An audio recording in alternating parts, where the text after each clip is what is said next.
राधे राधे, जय श्री कृष्णा। मैं सीमा सिंह बड़ों को चरण स्पर्श, छोटों को प्यार और बराबर वालों को नमस्कार करती हूँ। आज हम माघ मास के महात्म्य का 27वां अध्याय सुनेंगे। अब तक हमने 26 अध्याय सुने हैं। आशा करती हूँ आपको सभी अध्याय अच्छे लग रहे होंगे। अगर आपका कोई भी अध्याय सुनने से छूट गया है तो डिस्क्रिप्शन बॉक्स में मैं उसका लिंक छोड़ दूंगी। आप वहाँ से अपना छूटा हुआ अध्याय सुनकर पुण्य लाभ कमा सकते हैं। आइए अब हम विस्तार से जानते हैं कि इस अध्याय में हम कौन सी कथा को सुनेंगे। माघ मास के इस अध्याय में हम सबसे पहले सारस और एक वानर की पूर्वजन्म की कथा को सुनेंगे। उसके बाद हम माघ मास के स्नान की एक पौराणिक कथा को सुनेंगे। आइए सबसे पहले हम माघ मास का 26वां अध्याय सुनते हैं। पथिक ब्राह्मण बोला कि हे प्रेत, तुमने सारस से कहे हुए वचन किस प्रकार सुने, वह मैं विस्तार से सुनना चाहता हूँ। तब प्रेत बोला कि हे श्रेष्ठ कार्पटिक, मैं सारस के कहे हुए वचन तुम्हें बताता हूँ, तुम ध्यान से सुनो। इस घने जंगल में घूसरा नदी जो पर्वत से निकलती है, उसके पास ताल वृक्षों से घिरे हुए अथाह जल ताल हैं। वहाँ मतवाले हाथियों के झुंड रहते हैं। बड़े बड़े महाककुंभ शोभायमान हैं तथा चिकने जामुन के मनोहर वृक्ष हैं। वहाँ पर मैं घूमता हुआ भोजन की कामना से इसी नदी के तट पर थकान के कारण ठहर गया। वहीं पर सारस का एक जोड़ा किसी दूसरे वन से उड़कर बहुत से पक्षियों के साथ आया। वहां पर पानी पीकर अपनी भार्या के साथ रमण करके अपने बाएं पंख में सुख से मस्तक ढांप कर सो रहा था। उसके बाद लाल मुख का, लाल नेत्र वाला, तीखे ढांड और नख वाला, बड़े बड़े रोए और लंबी पूंछ वाला बड़ा चंचल बलवान बंदर वृक्ष से उतरकर जहां सारस सोया हुआ था आया और अनेक पक्षियों के देखते हुए उस क्रूर बुद्धि बंदर ने अपने हाथों से सारस के पैरों को कसकर पकड़ लिया। भय के मारे अन्य सभी पक्षी तो उड़कर अन्यत्र चले गए, परंतु भयभीत सारसी विलाप करती हुई वहीं रुक गई। नींद टूटने पर भय से उस सारस के नेत्र चकित हो गए। सिर झुकाकर धैर्य के साथ उस दुष्ट भयंकर जान से मारने वाले बंदर की ओर देखकर मधुर वाणी से सारस बोला कि हे बंदर, तुम बिना अपराध के मुझको क्यों पीड़ा देते हो? तुम्हारे समान श्रेष्ठ प्राणी किसी को पीड़ा नहीं दे सकते। हम अहिंसक प्रकृति वाले साधु दूसरों की वृत्ति से विमुख रहते हैं। जल की काई खाने वाले, आकाश में उड़ने वाले, वन में रहते हैं। अपनी ही स्त्री से प्रेम करने वाले, दूसरे की स्त्री को त्यागने वाले, दूसरों की बुराई से दूर रहने वाले, चोरी न करने वाले, बुरों का साथ न करने वाले तथा दूसरों को कष्ट न देने वाले, सब प्रकार से निरपराधी मुझको है। हे वानर, छोड़ दो, मैं तुम्हारे पूर्व जन्म का सारा वृतांत जानता हूँ, परंतु तुम मेरा नहीं जानते। यह सुनकर बंदर ने सारस को छोड़ दिया और कुछ दूरी पर जाकर के बैठ गया और बोला कि हे सारस, तुम ज्ञान निपुण पक्षी हो और मैं वन में घूमने वाला हूँ। तुम मेरे पूर्व जन्म का वृतांत कैसे जानते हो, वह सब मुझे विस्तार से कहो। सारस ने कहा कि हे श्रेष्ठ वानर, सुनो। तुम पूर्व जन्म में पर्वतेश्वर विंध्याचल पर्वत के राजा थे और मैं अति पूजनीय ब्राह्मण तुम्हारे कुल का पुरोहित था। इस कारण तुमको भली भांति मैं जानता हूँ। इस भूमि में तुमने सब प्रजा को पीड़ा देकर बहुत सा धन इकट्ठा किया था। हे वानर, इस प्रकार प्रजा के अत्यंत दुखी होने के कारण तुम अति दुखदायी कुंभीपाक नाम के नरक में फेंके गए, जहाँ बार बार मरने और जन्म लेने से तुम्हारा नारकीय शरीर में 3000 वर्ष बीत चुके हैं। उसके पश्चात दारुण शब्द के साथ रुदन करते हुए उस नरक की तीव्र अग्नि की यातना सहन करते हुए नरक से निकले और बचे हुए पाप के कारण अब तुम बंदर की योनि को प्राप्त हुए हो और अब तुम मुझको मारना चाहते हो। पहले तुमने ब्राह्मण के बगीचे में बिना उसके पूछे अपने बल के कारण उसके पके हुए केले खाए थे। उसी पाप के दोष के भयंकर फल से तुम अब वानर की योनि को पाकर वनवासी हुए हो। हे ब्राह्मण, ऐसी कथा सुनकर वानर ने सारस से कहा कि तुम ठीक जानते हो तो बतलाओ, तुम पक्षी कैसे हुए? सारस बोला कि हे वानर, मैं तुमको अपना कारण भी बतलाता हूँ कि किस कर्म से मैं पक्षी होकर इस दुर्गति को प्राप्त हुआ। तुमने पूर्व जन्म में सूर्य ग्रहण में नर्मदा नदी के तट पर बहुत से ब्राह्मणों के निमित्त अन्न के 100 ढेर दान में दिए थे। मैं राजा का पुरोहित हूँ। मन में यह समझकर तथा मद में आकर लोभवश ब्राह्मणों को थोड़ा सा अन्न देकर बाकी का सारा अन्न मैंने खुद रख लिया।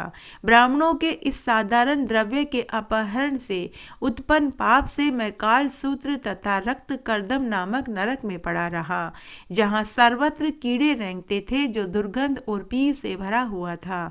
अग्नि जैसी तप्त वायु में नाभि पर्यंत नीचे की ओर सिर किए हुए पड़ा रहकर मैं पीव आदि चाटता रहता था। यही मेरा भोजन था और उसके ऊपर मेरे शरीर को बड़े बड़े गिद्ध, कौवे, कीड़े बराबर काटते और खाते थे। उस समय मेरा एक एक क्षण महाकल्प के समान व्यतीत हो रहा था। 3000 वर्ष मुझे इस प्रकार की घोर यातना को भोगते हुए बीत गए। पुरोहित कर्म बड़ा पापकारी है। देव द्वारा जीविका, ब्राह्मण तथा जीविका, जिसमें विशेषकर राजा का दान महाघोर कष्टकारी होता है। यह नरकगामी है, ऐसा तत्वज्ञानी लोग कहते हैं। नरक से निकलकर मैंने किसी प्रारब्धवश उद्धार पाकर कर्म फल से अब पक्षी को जन्म पाया हूँ। मैं कारण सहित सारा वृतांत तुमसे कहता हूँ, तुम ध्यान से सुनो। मैंने बहन के घर से पूर्व जन्म में कांसे का बर्तन चोरी करके चुबारी को दिया था, इस कारण मैं सारस हुआ। यह मेरी स्त्री पूर्व जन्म में ब्राह्मणी थी, इसने भी कांसे की भयंकर चोरी करी थी, इससे यह मेरी सहधर्मणी भार्या सारसी हुई। मैंने बीती हुई तथा वर्तमान स्थिति तुम्हें पूरी कह सुनाई। अब भविष्य में होने वाली वार्ता को भी तुम सुनो। आगे को मैं और तुम दोनों हंस होकर, यह मेरी सारसी भार्या हंसनी होकर काम रूप देश में सुख पूर्वक निवास करेंगे। उसके पश्चात हम लोग कल्याणी योगिनी में जाएंगे। वहाँ दुर्लभ मनुष्य जन्म पाते हैं। शिव जी की माया से मोहित प्राणी इस मनुष्य योनि में पुण्य और पाप दोनों ही करते हैं, परंतु उन्हें कर्म के अनुसार सुख दुख का फल अवश्य प्राप्त होता है। इसी से सब प्राणियों को सर्वदा धर्म का सेवन करना चाहिए। देवता, असुर, मनुष्य, व्याघ्र, कीड़े मकोड़े, जलचर आदि किसी से भी यह दुख रूपी कंटक मार्ग छूटा नहीं है। केवल विरक्त योगी लोग ही इस कंटक रूपी मार्ग से दूर रहते हैं। इस प्रकार ईश्वर की माया को जानकर बड़े बड़े बुद्धिमान शोक, ताप तथा व्यथा नहीं करते। वे पूर्व जन्म के किए हुए कर्म के फल को उलट भी नहीं सकते। हे बंदर, किसी उपाय से व बुद्धि से देवता लोग भी इसको पलट नहीं सकते। पहले तुम राजा थे, बाद में नरक में गए और अब तुम बंदर हुए हो, फिर आगे भी ऐसा ही जन्म पाओगे। ऐसा समझकर बिना शोक किए तुम आनंद पूर्वक इस वन में विचरण करते हुए काल की प्रतीक्षा करो और हम भी ईश्वर की माया में बंधे हुए अपना अपना जंगल जंगल भ्रमण करके धैर्य धारण करके जन्म बिताएंगे। तब वानर ने सारस से कहा कि हे सारस, पहले मैं तुम्हें पूजता था, अब मैं तुमको प्रणाम करता हूँ, क्योंकि जाति स्मरण होने से तुम मेरे पूर्व जन्म के वृतांत को जानते हो। अतः हे सारस और सारसी, तुम दोनों यहाँ आनंद पूर्वक विचरण करो, तुम्हारा सदा कल्याण हो। तुम्हारे वाक्य सुनकर मैं मोह रहित हो गया, अब मैं भी सुख पूर्वक विचरण करूँगा। प्रेत ने कहा कि हे ब्राह्मण, यह सुनकर परम पवित्र पक्षी और बंदर का विचित्र संवाद मैंने नदी के तट पर सुना था, जिससे मुझे भी बोध उत्पन्न हुआ और मेरा शोक का नाश हुआ। यह अपूर्व रहस्य सब पापों का नाश करने वाला है। जो कोई भी भक्ति पूर्वक इस महात्म्य को पढ़ेगा, सुनेगा या सुनाएगा, उसको भी ज्ञान प्राप्त होगा। इस तरह आज मैंने आपको माघ मास का यह 27वां अध्याय सुना। आगे का महात्म्य हम आगे के अध्याय में सुनेंगे। आइए अब हम माघ मास की एक पुरानी कथा को सुनते हैं। एक बार की बात है, एक गांव में एक ब्राह्मण पति पत्नी अपनी 2 बेटियों के साथ रहते थे। एक बार ब्राह्मण पति पत्नी 4 धाम की यात्रा पर गए तो वहां वे दुर्घटनाग्रस्त होकर मृत्यु को प्राप्त हो गए। बेटियां 8-9 वर्ष की रही होगी। गांव में अभी भी लोग ब्राह्मणों को सीधा देते हैं। सीधे में आटा, दाल, तेल, घी, गुड़, मसाले देते हैं। यह परंपरा आज भी गाँव में जिंदा है। तब गांव के सरपंच ने चौपाल में ब्राह्मण की दोनों बेटियों को आश्वासन दिया कि बेटियों, रोज तुम्हारे घर आटा, दाल, तेल, घी सभी के यहाँ से आ जाया करेगी। तुम किसी बात की चिंता मत करना।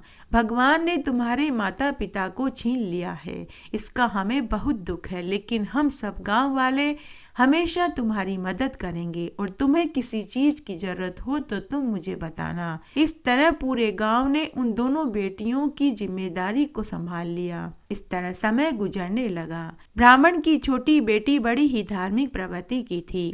जब वह 16 बरस की हुई तभी से वह हर वार त्योहार पर व्रत उपवास किया करती थी। तब एक बार की बात है, तब छोटी बहन ने अपनी बड़ी बहन से कहा कि जीजी, कल से माघ का महीना लगने वाला है।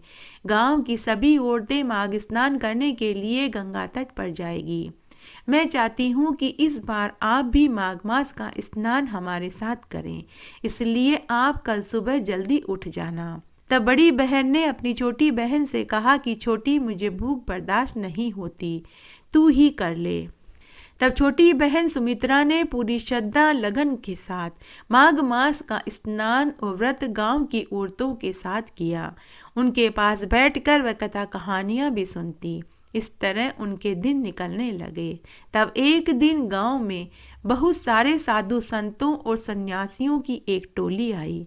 तब बड़ी बहन उन साधु संतों की टोली के साथ घर छोड़कर चली गई, लेकिन छोटी बहन ने अपना सत नहीं छोड़ा। वह पूरी सादगी से गांव में अपने ही घर में रहने लगी। तब एक दिन गांव के सरपंच ने एक फैसला लिया कि ब्राह्मण की बेटी सुमित्रा का भी विवाह कर देना चाहिए। सभी गांव वालों ने खुशी खुशी स्वीकार कर लिया। तब सभी गांव वालों ने सरपंच के साथ मिलकर ब्राह्मण की छोटी बेटी सुमित्रा का विवाह एक बहुत सुंदर सुशील ब्राह्मण युवक के साथ कर दिया। वह ब्राह्मण युवक सुमित्रा के घर पर घर जमाई बनकर रहने लगा। इस तरह उनका समय बीत रहा था। विवाह के बाद भी छोटी बहन सुमित्रा रोज की तरह सुबह जल्दी उठती, स्नान आदि करके घर आंगन को बुहारती, सूर्य नारायण भगवान को अर्घ्य देती, तुलसाजी में दिया बाती करती, तुलसाजी में जल सींचती और हर साल माघ मास का स्नान पूरे नियम धर्म से करती और भगवान से प्रार्थना करती कि हे भगवान, मेरी बड़ी बहन को सद्बुद्धि देना और उसे वापस घर भेज देना। रोज इस तरह भगवान से वह प्रार्थना करती। तब एक दिन की बात है, माघ मास की मौनी अमावस्या का दिन था। रोज की तरह सुमित्रा जल्दी उठी, स्नान आदि करने के बाद भगवान की पूजा करने लगी।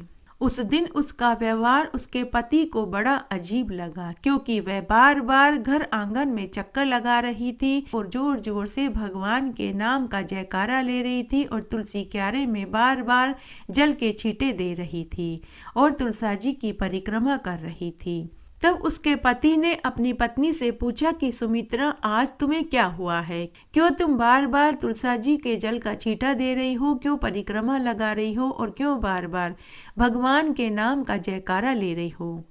तब सुमित्रा अपने पति से बोली कि हे स्वामी, मेरी बड़ी बहन जिन साधु संतों की टोली के साथ गई थी, उन सब की झोपड़ियों में आग लग गई है, लेकिन मैंने अपनी बहन की झोपड़ी की आग बुझा दी है। उसके पति ने कहा कि अरे सुमित्रा, तुम क्यों पागलों जैसी बातें कर रही हो? तुझे यहाँ बैठे ही कैसे पता चला कि साधु संतों की झोपड़ी में आग लग गई है? और तूने कैसे अपनी बहन की झोपड़ी की आग बुझा दी?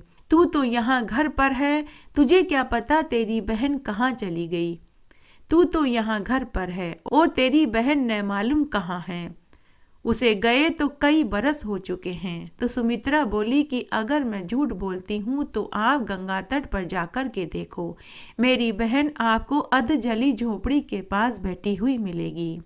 अगर मेरी बहन आपको वहाँ मिल जाए तो उसे घर लेकर ही आना। सुमित्रा की ऐसी बातें सुनकर उसके पति में भी उत्सुकता भर गई। वह बड़े आश्चर्य में पड़ गया। वह उसी समय गंगा तट पर गया। वहां का दृश्य देखकर वह भौचक्का रह गया। वहां सभी की झोपड़ियां जली हुई थी, केवल एक अध जली झोपड़ी बची थी। उसके पास में एक औरत बैठी हुई थी। सुमित्रा का पति उस अधजली झोपड़ी के पास गया और वहां देखा तो सुमित्रा की बहन बैठी रो रही थी।